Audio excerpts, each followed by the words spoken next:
Hello and welcome, or welcome back to my channel. Today I will talk about why putting family and friends first is not always the best idea, and why the most important relationship is the relationship with yourself and your relationship with the universe.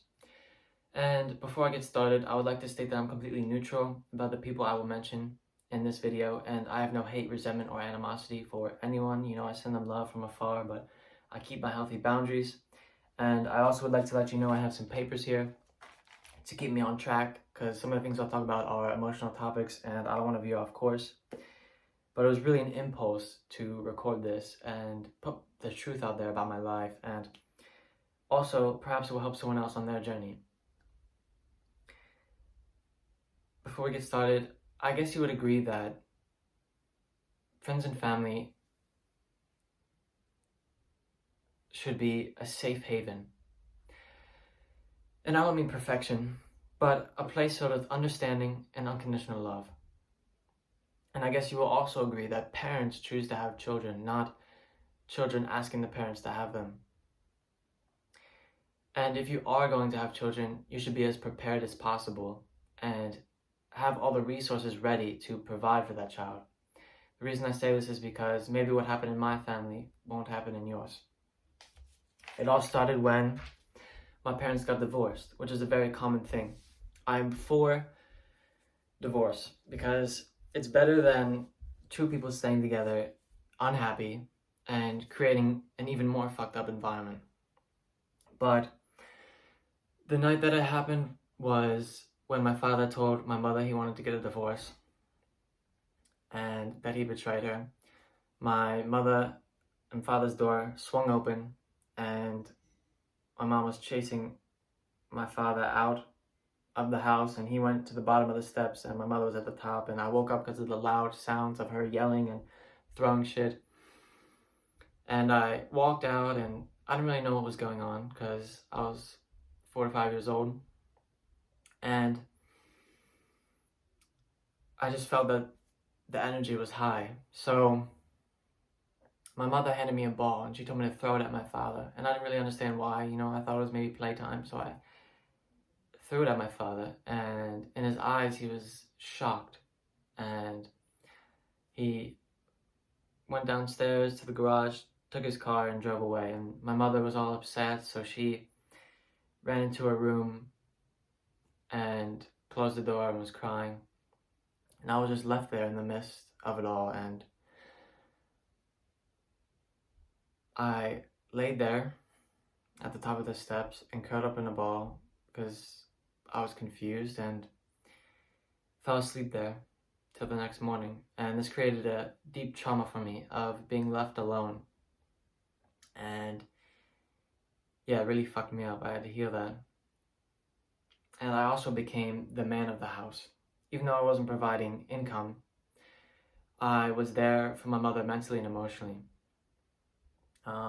She was crying on me and I was there for her, and she was talking to me about everything, and this also awakened my empathic abilities. And I also can naturally, my subconscious automatically interprets people's micro facial movements, so I can read people real good. I know how they're feeling. And yeah, so that's a positive from that. But my mom couldn't really take care of herself. She was sitting in front of the TV all day, depressed, bipolar, and yeah, really, she forced me to grow up and mature as a child, so I never really had that childhood experience. And instead of her getting professional help, not drugs, for example, I know she was using drugs because I found pills and other things in her bathroom. A story is how my younger brother was looking for something in her bathroom and he stumbled upon a vape. And he brought it to me because he knew I was vaping, because I was vaping different flavors at the time. And he caught me and said, "Oh, I'll tell Mom on you if you don't let me try it too." So I let him use it from time to time.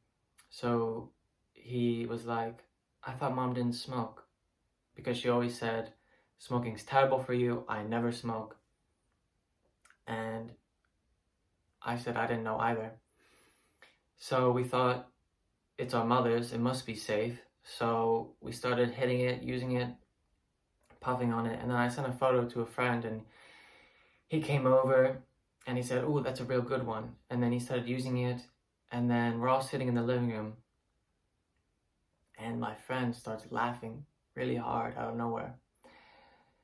And I said, "Why are you laughing?" And he said, "Didn't you know it was in there?" And I said, "No." And he said, "THC, weed, the chemical that gets you high." And I didn't know that I was high. So I was more in deep thought and just, as always, assessing the situation and looking out for my younger brother. And I saw on his face that he was in shock, that he was also high right now. And he was a few years younger than me. Maybe even before he was in middle school, elementary school. And he was starting to cry and was real upset. Not only that he was high, but also the fact that my mother lied to us and that she was hiding not just the vape, but weed. And I told that friend, "Yo, you gotta go, because I have to take care of my brother. He's high right now and he's feeling fucked up." I didn't really feel the high. If anything, it made me more laser focused to look out for him. And he left, and I helped my younger brother come down from it. I tried to put him in front of the Xbox, PlayStation, and he couldn't really focus on anything. So I said, lay down and go to sleep. And the situation could have been avoided if my mom did not irresponsibly leave that weed pen available for my younger brother to find. And my mother was numbing herself and projecting and leaving all of her trauma on me. And it was like I was her therapist. She was talking to me as a child like I was her therapist, telling me about really disturbing experiences she had, really pure darkness, really chaos. It was some heavy shit. And she would guilt trip me to hang out with her, spend time with her. And for years I was sitting in front of the TV with her, but when I finally decided not to, she would say, "Oh, you could care less about me. You don't care if I live or die." And I said, "That's not true." And she's like, "Then why won't you spend time with me?"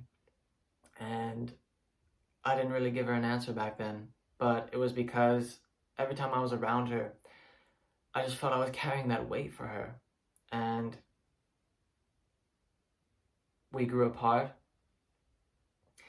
And the saddest part is it didn't change. That happened on multiple occasions, and it just got worse as I got older. Part of the reason was, as I got older, I reminded her of my father, and in her own twisted way, she loved to see me suffer. Perhaps because that hate she had for my father, she knew that part of him, or it was her way of venting it. I don't know what the psychology was behind that. But she also tried to put that hate that she had of my father onto us by bad-mouthing him. And when my father would come to pick us up, she would say, "Piece of shit, cheater, liar, drug addict, gay," things like that. And she knew that if his kids hated him, then that would hurt him more. And I also realized why she told me to throw that ball at my father. What was the intention behind that? To show that his kid was on my mother's side, and that her hate was also that his kids hate him, basically. So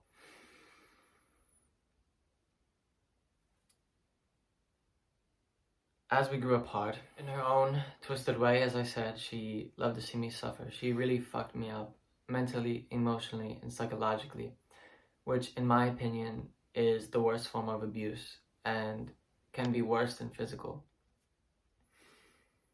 And she was spending the child support money that my father was sending on bullshit and not on us. And it was day in, day out, screaming matches between me, her, and my younger brother, everyone cursing at each other, and we mostly just stayed to ourselves. Everyone was alone living in the house, not really as a family. It was almost like everyone had their own apartment and went about their day, went to school, went to work, came home.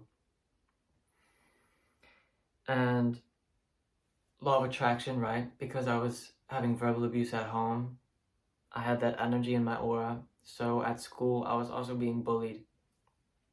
And people can be real mean, so I didn't want to go out to recess. You know, you can't get out of class, but I didn't want to be at recess with those kids. So from a young age, I understood that if I played sad, then I could get what I wanted, or, you know, manipulation and suggestion. So I went to the counselor's office and I said, oh, I'm sad that my parents are divorced, so can I stay in here, you know, for recess instead of going out? And she said, sure. And I wasn't really sad about the divorce, as I had much worse things going on. So it was nice for a few days to be in there and play with the toys until people started asking where I was going, and then I said the counselor's office, which I should have kept it to myself, because then other kids started going there and playing with toys, and I didn't have that space for me anymore, and the counselor basically said fuck off. So I had to be out at recess, and I lost that spot. And I had one good friend throughout elementary, the closest thing I had to a friend. From time to time, we would hang out, but he moved away at the end of elementary, and going into middle school, I didn't really have anyone. I knew some people in my neighborhood, but I only knew them, from taking the bus ride to school, and on the bus, I would always tell funny stories and make people laugh, and I guess I liked the attention because I never really had any positive attention like that at home. So, but the negative part of that was the other side of that. When we got into school, they acted like they didn't know me, and that fucked me up too, because I was just when it was convenient for them, and they didn't have to know that, or the other people didn't have to know that they liked me, you know. I was always an outsider because, well, I was very mature and my mind was on other things, real life things, paying the bills, shit that was going on. And yeah, my mind was just a lot older than my physical body. So I couldn't relate to a lot of kids talking about, you know, childlike things. As an escape, I would play Legos, you know, and create my own world, so that way I didn't have to focus on the bullshit that was going on in my life. And this later translated into substance abuse later down the road, using nicotine and weed as an escape because I didn't feel good on my own. I used a substance to feel good. And I'll never forget the first time I tried weed. The first time was my mother's weed pen, but I didn't really feel high. I was more just focused on the task at hand. But I was at swimming practice and I hit this other guy's dad pen, THC weed pen. And on the way home, my mother tried to come at me, you know, with her fucked up negative words. But because my aura was filled with love, light, and pure positive energy, everything she said bounced off. And I really felt in that moment, wow, she can't reach me here. And it was such a relief that I wasn't affected anymore. And the negative part of that, though, was my mother knew, people like that who, as I said, she loved to see me suffer. She could read me too and knew that she wasn't getting to me. So she was saying, "Are you okay?" And I was like, "Yeah, I just feel really good." And from then on, I started using it daily, got my own, and her tactics became more twisted. So she started baiting me into situations where she knew I would say or do something and then she could punish me for it. And started having a tracking app on my phone. And there's nothing wrong with that because I understand that parents have that on there because God forbid something happens and they want to know you're safe. But that was not her intention. Her intention was to stalk me. She was watching it 24/7, wanted to catch me somewhere, doing something I wasn't supposed to do so she could punish me. And as I said, she was the parent and she loved that control that she had over me, that she could do and say whatever she wants because she's the parent. And I almost forgot, she was also watching me sleep at night. And you might think, well, maybe she just cares about you and had some weird thing where she would watch me sleep at night. No. I caught her a few times, but when I really caught her was when I had a phone for the first time and I started staying up late, middle school, and she kept coming in my room and telling me, go to bed, go to bed, go to bed. And I was old enough to understand that I needed sleep to function and I could put myself to bed. And I understand bedtime, but I was old enough. And I said, why can't you just sleep? And I'll go to sleep when I want to go to sleep, right? But I thought, you know what? I'll just wait for her to fall asleep and I'll go on my phone when she's asleep. So I laid down and pretended to sleep. And she comes in and I think she's checking on me, but she keeps standing there. And I say, okay. And then some time's passing and she's still standing there. And then I finally turn around and say, what are you doing? And as she's the parent and she's never wrong, she flipped my accusation of her onto me and said, why aren't you asleep? And then she went into her room and didn't really address it. I later found out she was putting black magic on me to control me. If I was ever slipping out of her control, she would, come to me in my sleep. And it made sense because I was always having nightmares for many years and I never understood why. And I now know. After I caught her and said, why are you coming in here? She kind of stopped, but she put a mirror in my room and she did some satanic mirror magic. And I shit you not, she put the mirror right in front of my bed, at the base of my bed, and I just felt that it was off. I couldn't explain it. When I was going to sleep, I would just feel some energy that was really disturbing me, my peace, and she never redecorates. She never really buys me new things like that. So I moved that mirror out of my room. I said, I can't sleep with that in here. I put it out into the dining room. I said, why would you put that there, And she didn't really answer, when she knew that the answer would be that she was wrong. She wouldn't answer. She was real zombified in the TV. So let's jump back to school. As I said, I had that energy in me of being verbally abused at home. So when I went into middle school, as I said, that one friend moved away. I didn't have anyone. And everyone's clicking up in groups. So I didn't want to sit alone at lunch because, as I said, I had that fear of being alone. So I chose bad company over no company at all.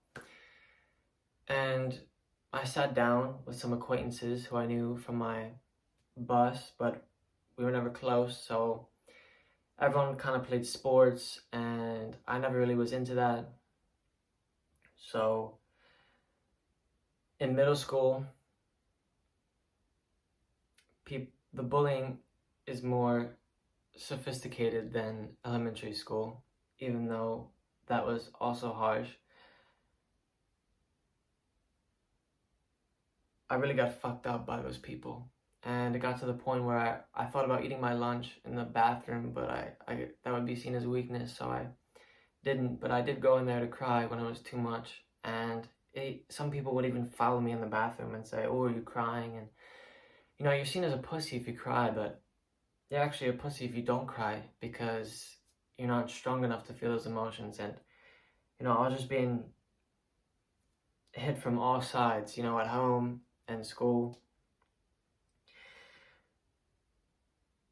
After about a year and a half, I finally had the balls, the courage to stand up to those bullies, and I manifested it. This is how I also know manifestation is real, because it was like a movie. All the kids left class, and the teacher went in the back. It was the period before lunch, and it was only me and him, and he was in the back of the row, and I was in the front, and he was packing up his books, and I waited for him, and I grabbed him by the shirt, and I said, "If you fuck with me again, I'll fuck you up," right? I just asserted myself and said, I don't accept shit anymore. So after that, he stopped. Then this other kid said something else at lunch, and I pegged the water bottle out his head. I didn't care who was looking. I was fed up. And I also put on this tough guy persona, because I couldn't show any weakness, or else people would prey on that. So I had to really be someone I'm not, and I just became real serious. And people would also say, "Why are you smiling all the time?" And then I stopped smiling, and I really lost touch with my sense of humor. As I said, I was always making people laugh, but after all the abuse, I had my coping mechanism, defense mechanism. Even if someone made a joking remark at me to make fun of me, even though they weren't serious, I would always say, like, "What'd you say?" Like, I couldn't take a joke, because you get my point. And in high school, that friend group got smaller and smaller, and obviously the foundation, the base of that friendship was pity. They took me in because I didn't have anyone, and they only really hung out with me when it was convenient for them, and they all played sports and I didn't, so I was also not really fitting in with them. And I was always vaping and smoking weed, and I told these friends that I had a lot going on at home with my mother. I never wanted to be home. I just needed to be out. Home never felt like home. And I just had that fear of being alone. Ironically, I would also go for walks late at night and, smoke and sit out there for hours, 1, 2, 3, 4 a.m. and think about life and fantasize about what my dream life would be. And I actually enjoyed being alone, but as I said, I also had that fear, so I had to let go of that. And eventually I couldn't take it anymore at my mother's, and I moved to my father's. And my father's house, growing up, I would catch frogs, snakes, turtles, go fishing with him, and we would always go on trips, so that was nice. Compared to my mother's home, where we never really did anything together. And me and my father were close, we talked a lot. And my stepmother, it was good when it made her feel good. But the house was always switching from good, bad, good, bad. It was really unbalanced, but my father's house was better than my mother's because there was some good, at least switching back and forth compared to all bad. So, for example, my stepmother would give me a piece of cake or a gift and then make me feel guilty or ashamed about having emotional needs. So we were at a bakery and she would give me a small piece of cake and I would eat it and I would say, hey, can I have another piece? And she would say, don't go from grateful to greedy. She would shut me down. And I was grateful for it. And I wasn't being greedy. I was simply wanting to, it felt good to eat another piece. And yeah, that's basically toxic gratitude.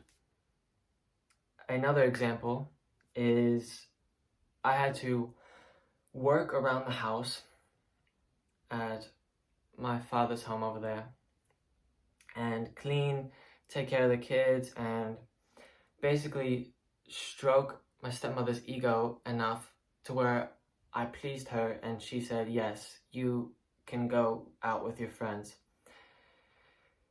Because they said I had to respect their time, that it took time for them to drive too, but they also knew what was going on at my mother's and how toxic of a person she is, and I don't think that would create resistance with me being happy. And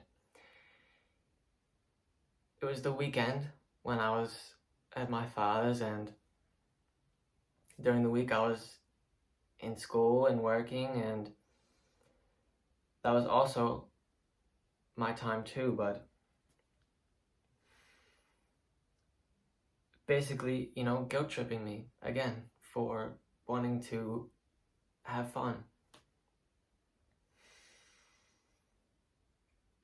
But I moved there, me and my brother, and my younger brother followed me because he felt safe with me, and he also didn't want to be alone. He knew what was going on with my mother too over there. So he followed, and then a court case opened up because I wasn't 18 yet, and my younger brother wasn't old enough at the legal age to decide where he wanted to be. So my mother started making wild accusations and saying my father hypnotized me and my brother to want to be over there, and that I was mentally ill and my younger brother was mentally ill, and that we couldn't make decisions for ourselves, and this was actually her projecting onto us mental illness when she was the one who was mentally ill. And I was psychologically evaluated, on many different occasions. I would say 5 to 6 times. And, real professionals. And each and every time I passed 100%. I'm indeed a sane person. Everything I said about my mother was true, and I could make decisions for myself. But my mother didn't give up. She got the whole family involved, the neighbors, the whole town. She tried to get as many people as she could to believe her story and support her. And, those family members that you only talk to once a year on Christmas, they're all reaching out, and I'm not stupid. You don't have to be psychic to know why someone's reaching out, right? Just basic deduction of the situation. And some of them even tried to bait me to meet them somewhere for lunch when I knew that my mother would be there, and then, trying to bait me and trap me. And I was really just shutting down. I was tired, mentally, emotionally, physically. I just needed my time. I just needed to be alone. But she tried to swarm me from all angles. And she was calling the police station nonstop. The police station had to get her to stop calling because you can call and for a wellness check every so often. So every chance she could, she told the police to come to the door, and she was saying I was being malnourished and that I was being tortured over there, basically. So I had to come to the door, say, yes, I'm healthy. Yes, I'm being fed. And another example with the police is my mother was driving my little brother back to their house, to my mother's home, and you may think, well, why would he go back there? Because she baited him with clothes and money, which was the only incentive, not really to spend time. And my brother felt unsafe, and he called the cops, and the cops came and had to deal with the situation. And during this time, I met my twin flame, and he told me to take care of myself, and he's a therapist, get my shit together, and he helped me get sober and detox, and that was an unforgettable experience. If you bombard your brain with those feel-good chemicals all day, every day, for years straight, and then all of a sudden stop, you will feel that on many different levels. So he was there for me 24/7 on the phone, and he gave me so much love and time and space. At first, I wasn't even used to that because, if you're used to toxicity, healthy seems strange. And my mother knew that I met my twin flame, and she tried to destroy that relationship. And I had to speak to social services because she said that he was a pedophile, and I had to prove that I know who he is and that he's not a sexual predator. And yes, I know about fake people on the internet, and again, being evaluated. Yes, I am indeed psychologically stable. And I finally had someone that I felt safe and secure with. Another example of how she tried to destroy relationships that were important to me is I met a priest at this church I would go to. Before work, I would go to church, and I'm not a religious person, but I really enjoyed the peace and quiet, and it was almost like a meditation for me. I would sit there and relax and go inward. And he sat down and we started talking, and he also has his own spiritual journey. He can see people's auras, and it was real cool, and we became friends. I met up with him from time to time. I was talking to him, and my mother knew that, so she called the church, and I told this priest how my mother is as a person, and he didn't take my word for it, and spoke to my mother. And at the end of the conversation, he told me the next time we hung out that he spoke to her, and, oh, she's your mom, and she just cares about you. And, well, she got to him. As I said, she's not all there. She has multiple personality disorder. She can present herself as, the victim, the poor mother dealing with a teenager, and, manipulation. And I said, you don't know what you've just done. I said, that's fake, but he didn't believe me, and he chose to believe her, and he got his karma for it, because my mother started telling everyone, once she got confirmation that I did meet up with that priest, or maybe she didn't know, she knew I was going to that church, but once she found out that I was, friends with this priest, she told everyone that the priest raped me and fucked me in the ass, which absolutely never happened. I can say that 100%, that never happened. And I told the priest, look, she's telling everyone this, so you're gonna tell me that she's not crazy? That nice conversation, no normal person would go do that afterward. And he was in shock, and he was like, you're not gonna tell anyone we did that, right? And I said, obviously not, because it never happened, nor would I want anyone to think that. So I stopped talking to him because he went behind my back with my mother, and he moved away to a different church. And she tried to say that this was the reason that I was gay, because the priest raped him. And she also tried to say, because obviously out in the world there's people who are gay, lesbian. At my work there was people who are gay and lesbian, and she tried to also say, excuse me, the people at my work, the people at his work, they turned him gay. And I just want to say, for the record, you can't turn gay. It's not a switch. It's not like people say, like, when did this start? It's either you are or you're not. And I have been my whole life. But my mother also, from a young age, taught me to hate gay people, told me a lot of fucked up stories, you know, that the first gay people came from fucking with monkeys, and then they got AIDS and HIV. You know, it's dirty, unholy. If you're gay, you're flamboyant, and, you know, just stereotypical hate and stereotypes of being gay. And because she told me to hate people who are gay, that made me hate myself, and not just part of me, my whole being. That's who I am. That's my natural attraction. I knew from a young age that I liked boys because I had a crush on this one guy from a young age, but I, you know, suppressed that. And I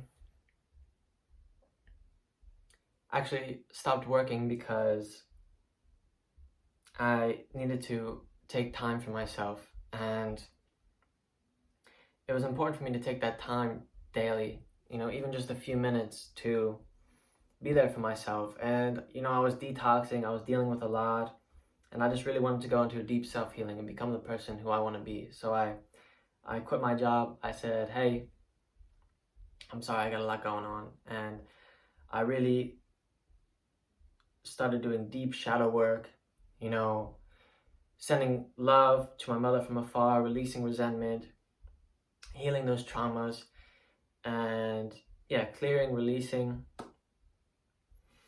And again, my family situation at my father's proved to be toxic because one moment they respected that I was on this self-healing journey, and then the next minute they would be real pushy and say, and, you know, push me to go spend time with them when I needed that me time, and they would make me feel guilty for taking that me time for myself. And I'd also like to add that both family situations, they took away my possessions. My mother took my money, my bank account, 18 years of savings, Christmas, holiday, different events, took it all. And my coin collection that I saved, that was also worth a lot of money, many different rare coins, she also took that from me. And I didn't want to fight for it because that would have made another court case, and I was just done. And I also later found out that her mental illness progressed so far that she was paying people to put black magic on me so that I would never be financially stable and I would never be successful. So I would have to run back to her for money, or, you know, she was holding that bank account over my head with all my money in it and saying, oh, if you want this, you have to stay in contact with me, you know? And I said, nope. You can shove that money up your ass. I'm gonna go generate money on my own, manifest my own. And you can really see, can you imagine that? A parent should want their child to be financially stable and independent.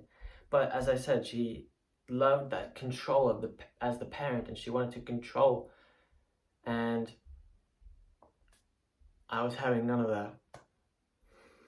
Also, my stepmother, I understand that in a family we can share things with each other, but my car that I got as a gift from my grandfather, she moved all her stuff in it, excuse me, and just took over and owned it without asking me if she could have it. The very one who told me not to go from grateful to greedy. And in the end, I outgrew that house and I outgrew the people there, because every dirty little secret, everything done against me was all exposed, and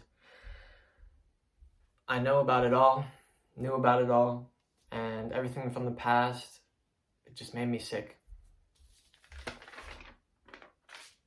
So I wanted to start a new life, and for a year and a half, I planned to move out, and I moved into my twin flame's house.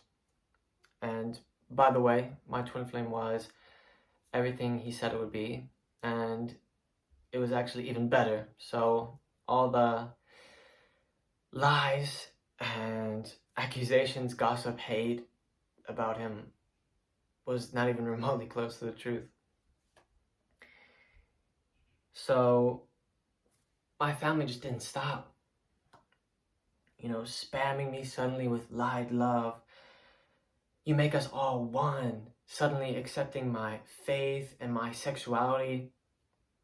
And although in the beginning my grandparents, for example, didn't support me and actually broke into my father's house when my parents weren't home, and my grandfather was looking for me, and he wanted to address me in a very aggressive way, and he was also very violent with my father, and I knew what would have happened if I did have a conversation with him.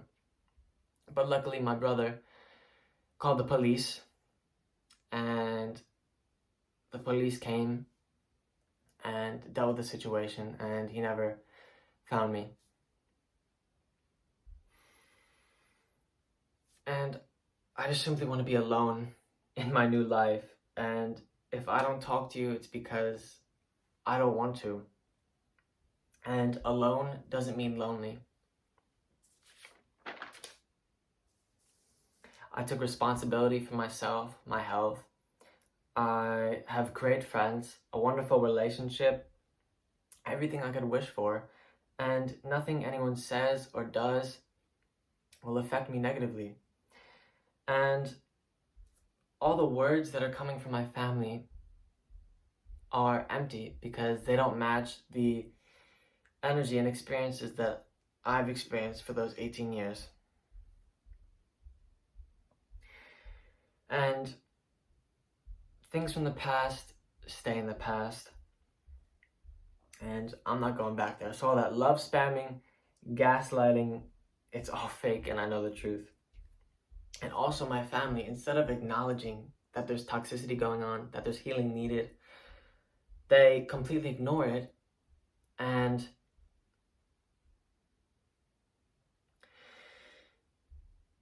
try to guilt trip me and manipulate me to go back to that home, which is the last place I would want to be and the worst place I could be. And fun fact is, this is even coming from people who they themselves experienced negativity in the family and moved away from it, and moved away from, pedophile behavior that was going on. And there's just no excuses. End of story. I freed myself from my family and healed from my family traumas. And I love them from afar, but I don't want anything to do with them. I have a new life. I'm a new person, and this isn't running away because I did face all of that. It's just having healthy boundaries and deciding for what I want and what I don't want in my life. And if I don't feel like talking to you, if you did me wrong or didn't do me wrong, I don't care. My self-love, my self-respect comes first, and my relationship with the universe, high self, source, whatever you want to call it, is the most important thing to me. And the relationship with myself is my priority. And the fact is, my family's done enough damage. They've taken enough from me, way too many things, and I won't ever again let anyone make me do or say whatever, something that is not my true self. And this is why I encourage everyone to first go inward and connect with who you truly are and establish and seek that personal relationship with yourself, high self, universe, whatever you want to call it. Because I myself experience that only in this relationship will you find everything you need, be it guidance, love, solutions, rest, understanding, basically everything your heart desires. And because I decide for the best, I only have the best. And it's as simple as that, but people make it more complicated. I also know and experienced that once you prioritize yourself, everything else falls into place naturally. So nothing that anyone says or does, or any black magic or anything anyone tries to forge against me, any words, can harm me or will ever be successful. It's all just a sad waste of time and resources that these people could invest in healing and love. I also learned to trust myself and trust what feels good to me and trust my intuition. And I know that everything is working out and it only gets better. So I hope today's video gives you enough courage and compassion to let go and move on from whatever negativity you're experiencing and decide for your greatest and highest good. Maybe even promise yourself that you only accept the highest good from now on. And you will see that the universe literally yields you only the best, and sometimes even more than what you ask for. Peace, light and love. Namaste.